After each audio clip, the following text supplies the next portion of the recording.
And joining us here in the studio this morning is the Leader of the Opposition, Tony Abbott.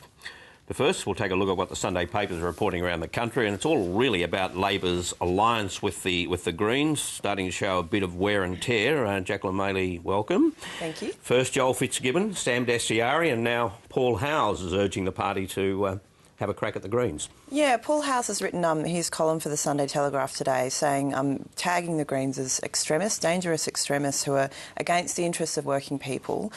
He says that Labor has an obligation to stop them because they're a threat to democracy. And he takes particular sort of umbrage with the fact that they apparently don't believe in non-contact sports, so therefore the state of origin and other contact sports might be in danger if the Greens are to take further power. Yeah, I notice he puts a lot of emphasis on that contact sport thing. But David, this is the extremists, you know, don't deal with extremists. I thought they were in an alliance with them. Yes, the Greens are the people that gave them government. I just think perhaps he should be reminded of that.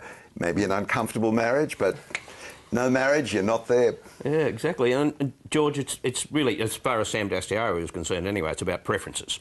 And it's time to preference them last. Now, not even the Coalition does that consistently. No, not consistently, although the Coalition did do it in Victoria in 2010 and got the shock of its life when it won power, because it was the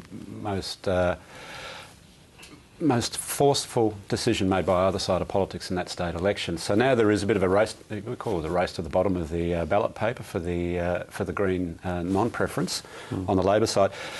A couple of things to note. The Greens did get balance of power in the Senate, so they've got 1 million or so people who put them number one. Labor got about 80% of the preferences at the last federal election in the House of Reps, and they'll more likely get 90, not 80 in the next election. But when their primary vote is in the high 20s or low 30s, Green preferences ain't going to help them. So the strategy here is to try and make the Greens part of the problem, not the solution. Labor equals the solution if you vote Labor one and maybe save a couple more seats at the next election. Labor's saying, OK, brand these people as extremists. That leaked Liberal Party strategy paper the other day said demonise them, and the examples they gave was demonise them for supporting gay marriage, for euthanasia, for marijuana in certain medical circumstances. People in the Liberal Party support those policies, some of them. Euthanasia is just about the most popular policy in Australia. Apart from a few bishops and politicians, something like 79% of Australians want euthanasia. Gay marriage, another popular, it's up in 60% support there. Marijuana is not, you know, medical marijuana is tipping the 50%ers. These are not, and they're opposed to contact sport. Now, they've got to do better, don't they, on both sides, if they're really going to be serious in their demonising. I mean, I think the remarkable thing is about this sort of concerted campaign from the right-wing Labor officials against the Greens is that none of this stuff, none of these so-called extremist policies were ever a secret. They're all there on the Greens website. Nobody ever sort of said that they were in some sort of secret vaults, that they were ready to spring out all these extremist policies once they had their hands on the reins of power. I mean, you know, it's a little bit rich, I suppose, for these people to be coming out at this late stage. Funny thing, Barry, a year ago, Julia Gillard gave a speech to this effect and she was hounded. Remember at the Whitlam Institute last year? She said the Greens weren't, you know, they didn't get up and want to go to work like she did. And now, of course, a year on, apparently this is a brilliant strategy. So this is take two on something that they've been thinking about for a little while. Well, if that is the mood in the Labor Party, then the fact that the Rudds are already at war with the Greens might be in Kevin Rudd's favour. This all started yesterday in an interview that Therese Rain gave with the Fairfax papers. And she said that she would not rule out supporting her husband in a comeback if it was in the national good. Now, as a result of that, Christine Milne had this to say. Frankly, if Kevin Rudd wants to say something, he should come out and say it himself and not use his family to use social media and other means to promote his cause. Now, David, as a result of that, Therese Rain has now tweeted. Couple of tweets.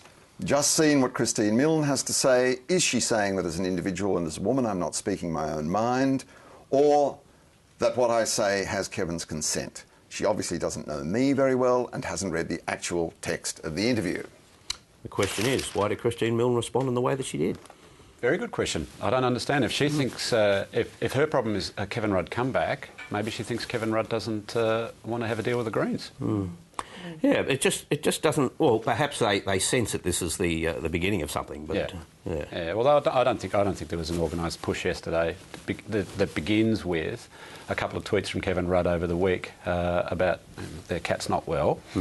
And then Therese gives an interview to Fairfax, and I think that quote was a bit of a stretch as well. It didn't look like a declaration. And they probably would have, by the way, the Rudd camp would have learnt from the last effort when lobbyists are urging the caucus to vote one way in a leadership ballot, that didn't go down too well. And I don't think having Kevin Rudd's wife telling the caucus how to vote would go down any better. Yep. OK, well, that's the Sunday Papers. Tony Abbott now here in the studio next. And while he joins us, here's a view on the carbon tax debate from the Prime Minister, from the researchers and from the business community.